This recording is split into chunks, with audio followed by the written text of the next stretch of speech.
अपना सीना चौड़ा करते 56 इंच। तो इनसे पूछिए जो देश में सेना बैठी हुई है तो क्या धनिया काट रही है वहाँ पर? मतलब वो वहाँ बेचारे मर रहे हैं, आप पुलवामा अटैक एक प्री प्लान करवाते हैं, उन्हें मरवा देते हैं आप।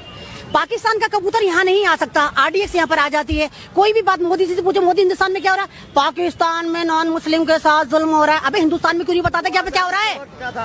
मतलब आपसे कुछ भी बात करें, आप पाकिस्तान की बात करते हैं, आपसे कोई भी बात करें, आप अमेरिका जाते हैं, आपकी बार ट्रम्प सरकार, अबे ट्रम्प जैसा बन तो जा। वहाँ पर 17 साल के बच्चे को, मेरी इंटायर फैमिली अमेरिका में रहती है, 17 साल का बच्चे को वहाँ जॉब मिलती है, 40 साल में वहाँ पेंशन शुरू हो जाती है। यहाँ पे क्या है? 30-40 करोड़ को तो आपने वैसे ही बर्बाद कर दिया। सारे यंगस्टर सड़कों पर है, सबको आपने एनआरसी पे लगा। अब ये जो बिल है आपको लोग लगा ये हमारी नेशनलिटी छीन है, ये नेशनलिटी नहीं छीनना है, ये इनके पीछे बहुत बड़ी साजिश है। 35 करोड़ मुसलमान, सर ये साजिश है कि 35 करोड़ मुसलमान जो अच्छे खासे पढ़े लिखे, सबके 20% लोगों के पास कागजात है, लेकिन इसके पीछे जो 20 करोड़ दलित है उनके पास कोई पेपर नहीं है। तो ये मुसलमानों को वोट बैंक से बाहर करेंगे। हम ये नहीं कह रहे डिटेंशन कैंप में डालेंगे। अल्हम्दुलिल्लाह हिंदुस्तान का कोई घर ऐसा, ये कोई जेल ऐसी नहीं है जहां मुसलमानों को ये डाल पाए, नहीं डाल पाएंगे। तो ये वोट बैंक से बाहर करेंगे, हमें 35 करोड़ हमें बाहर करेंगे, 20 करोड़ ये दलित को बाहर करेंगे। उसके बाद ये जो एक एलिट क्लास आरएसएस सोच है, मुट्ठी भर जो लोग हैं, ये हमें गुलाम बना के हुकूमत करना चाहते हैं, क्योंकि इन्होंने नोटबंदी के वक्त हमें पागलों की तरह जियो बांटा। हम बावले, जियो फ्री मिल रहा है, ले लो।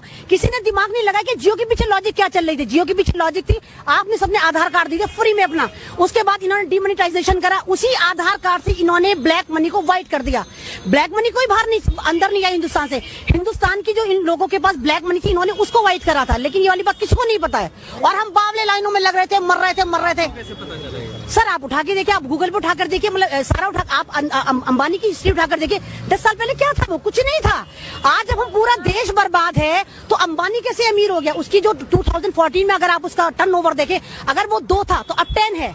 अदानी 35% कैसे ग्रो कर गया? जब सारा हिंदुस्तान बर्बाद है तो पैसे क्या उसने झाड़ के नोटों पे, पेड़ों पे झाड़े थे? कहाँ से आए पैसे वो? तो क्यों नहीं सब? अब हम, मेरा सवाल ये है कि एक तरफ सरकार जब दूसरी बार जब जीत का आई है तो उन्होंने जब उनकी बैठक हुई तो सबसे पहले उन्होंने तीसरा नारा वही दिया कि हम सबका विश्वास भी जीतेंगे। वहीं अब अल्पसंख्यक मंत्री मुख्तार अब्बास नकवी भी ये कहते हैं कि मुस्लिमों को घबराने की जरूरत नहीं है। तो आप लोग विश्वास क्यों नहीं करते? मतलब सर नाम मात्र मुसलमान नहीं है, ये वो मुसलमान दल्ले हैं जो हमारे कौम में से चुन के हमें बेच के खा गए।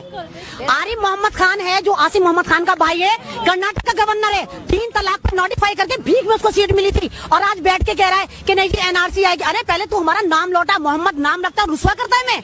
तू कुछ भी नाम रख ले, लेकिन मुसलमानों को तो बदनाम नहीं करेगा। मैं कहती हूँ वो उलमाए-दीन कहाँ सोए पड़े हुए जो बात बात पे फतवे देते हैं। सानिया मिर्जा की स्कल छोटी है, आमिर खान मुसलमान नहीं है। कमीनों अब दोनों तुम फतवा जब देने की बात है, सारे के सारे बिलों में से कब निकलते हैं उलमाए-दीन? जब इलेक्शन होने वाले होते हैं, क्योंकि इनके पास पेटियां पहुंचती हैं 20 करोड़ में, 30 करोड़ में। तो मैं कहती हूँ उलमाए-दीन की भी मत सुने, सबको एक तरफ कर दें। ये हमारे कौमी लीडर से भी नाराज है, सब नाराज है। भाई इन्होंने करा क्या है? इन्होंने हमें बेच के ऊपर तक चले गए। हमारे मस्जिद के जो इमाम होते हैं वो हमारे आइडल होते हैं, तो हम जो मतलब हमारी तरह तो होंगे। ये इतनी रॉयल लाइफ है, पेट्रोल पंप इनके हैं, बुखारा के इनके पब चल रहे हैं। आप बुखारा को उठा के देखिए, सारे शराब खाने खोल के बैठा हुआ है अब्दुल्ला अहमद बुखारी। तो कहाँ का मौलवी है फिर ये? इसने जामा मस्जिद को पूरा एक पिकनिक स्पॉट बना दिया। वहाँ पे जाके देखिए, लब्बड़ आते हैं सारे वहाँ पर। भैया ज्यादातर हैं। आपने जामा मस्जिद को एक पिकनिक स्पॉट बना दिया है, फिर आप बाबरी मस्जिद को कहते हैं। तो भैया जब मस्जिदों का हाल तुम ऐसे करोगे तो मस्जिद तो फिर शहीद होंगी। जब तुम जो मस्जिद है उनकी तो रखवाली कर लो, तो वहाँ नमाज पढ़ने तुम नहीं देते हो। हालत खस्ता करेगी तुमने जामा मस्जिद की, सिर्फ पैसे खाए जा रहे हो। तो इस तरह नहीं होगा। अब 132 करोड़ जो हिंदुस्तान जाग गया है, जो 70 साल से सोया पड़ा था। कोई भी वैक्सीनेशन मोदी जी आप लेकर आइए, हम नहीं सोएंगे। लोग कहते हैं मोदी जी सोते नहीं, तो मैं कहती हूँ मोदी जी आप सो जाइए, हम जाग गए।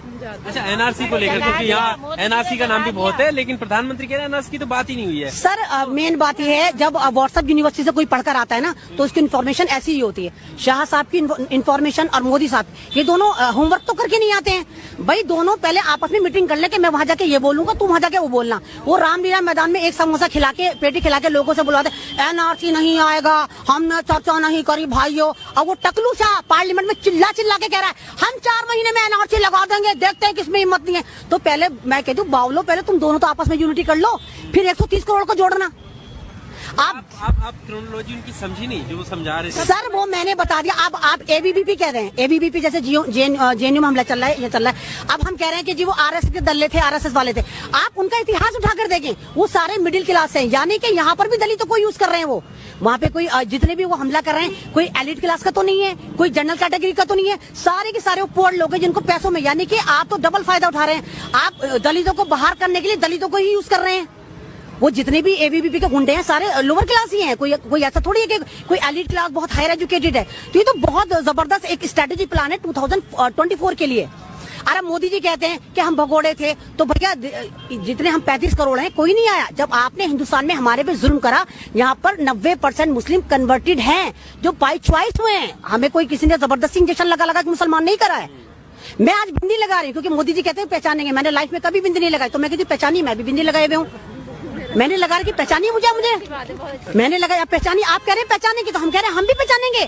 हम पहचानना है आरएसएस के दलों को, हम पहचाने दिल्ली पुलिस को, यूपी पुलिस को, उनके कपड़ों से ही पहचाने। आप बिल्कुल सही कह रहे हैं कि आप कपड़ों से पहचाने जा रहे हैं, हम नहीं पहचाने जा रहे, वो आपके दल्ले पहचाने जा रहे। खुली खुली वीडियो चल रही है, चिन्मयान आनंद को देख लीजिए, सेंगर को देख लीजिए, मतलब जो पूरी रेपिस्ट पार्टी है इनकी, लेकिन कोई सुनवाई नहीं। हाँ, अगर हम लोग प्रोटेस्ट भी कर रहे हैं, सिर्फ हम ये कहते हैं कि मोदी सरकार हमें, तो हमें पकड़ के जेलों में डाल दिया जा रहा। तो इस तरह नहीं होगा।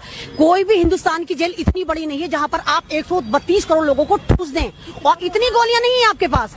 अब आप इतने मर्द के बच्चे थे तो आपने नोटिफाई 12 दिसंबर में कर लिया था, तो आप नोटिफाई क्यों नहीं कर रहे जब आपने इसको पास करवा लिया रातों रात? यानी कि आप डरे हुए, आपको पता है आपकी उल्टी गिनती शुरू हो गई। पहले हम लोग जो प्रोटेस्ट कर रहे थे, हम ये कह रहे थे ये बिल वापस लें। अब हम ये नहीं कह रहे आप बिल वापस लें, अब आप भी वापस जाएंगे। आप हमारा वोट वापस करिए, अब दोबारा फिर चुन कर आइए आप। आजादी के बाद से पहली बार ऐसा हुआ है कि इतनी भारी संख्या में जो महिलाएं सड़कों पर हैं, चाहे वो शाहीन बाग हो या ये हो, और भी देश के कई राज्यों की खबरें हैं। तो मैं यहाँ की अगर मैं बात करूँ जामिया की, तो जामिया में ऐसा जो महिलाएं आ रही हैं उनके पास क्या प्लान है? क्योंकि लागू हो चुका, तो लोग कहीं ना कहीं ये भी सोचते हैं कि यार प्लान नहीं है। जब मातृभूमि होती है ना, कि कहते हैं कि हिंदुस्तान जय है तो हमारे दिल में, हम नहीं दिखाएंगे आपको कि भारत माता की जय, वो जय है तभी तो हम यहाँ पर हैं, तभी तो हम हिंदुस्तान में, जब हमारे हाथ में जय, हम कोई लिख के नहीं कहेंगे तुम्हारी तरह के जय के यहाँ पे कुछ लगा लिया, यहाँ पे कुछ नहीं लगाया।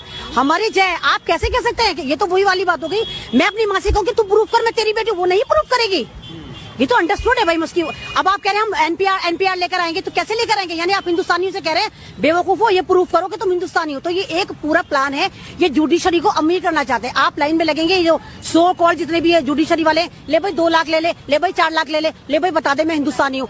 अब जैसे नोटबंदी में लाइन में लग के मरे थे, अब इस लाइन में लग के आपके पास जो थोड़ा बहुत पैसा होगा वो आप इनको दे देंगे।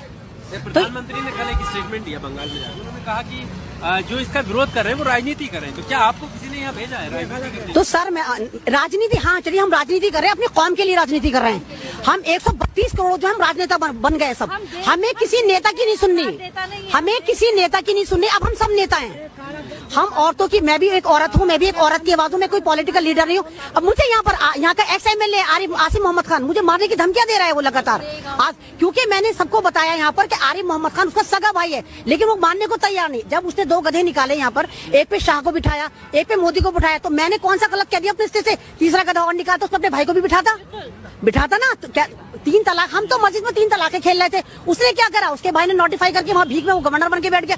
तो वो बताए कि उसने गद्दारी करी है हमारे साथ, क्यों नहीं बता रहा है? मैं जहाँ जाती हूँ, मेरा स्टेज खत्म करवा दिया। मैं मकबरे में बोलती थी, मैं डे फर्स्ट से यहाँ पर हूँ, मेरे पुलिस ने भी लाठी हमारी में टांग पे भी लगी हुई है, मैं डे फर्स्ट से यहाँ पर बनी हुई हूँ, और मैं किसी के बाप से नहीं डरती। पूरा ओखला भी आसिफ मोहम्मद खान बन जाना, अगर ऊपर वाले ने मेरी मौत नहीं लिखी तो नहीं मेरी मौत आ सकती है। ठीक है, आखिरी सवाल मीडिया से रिलेटेड, क्योंकि कुछ नाराजगी है और कई जगह मैं गया हूँ तो वो सामने आई है कि बोलने से कोई फायदा नहीं है। क्या कहना चाहेंगे आज का जो मीडिया है? मैं गोदी मीडिया से भी नाराज नहीं हूँ, वो तो वही वाली बात, अपने घर में अगर नौकरानी रखती हूँ तो मैं यही चाहूंगी ना, वो पड़ोस की मुखबिरन न करे, मेरी करे।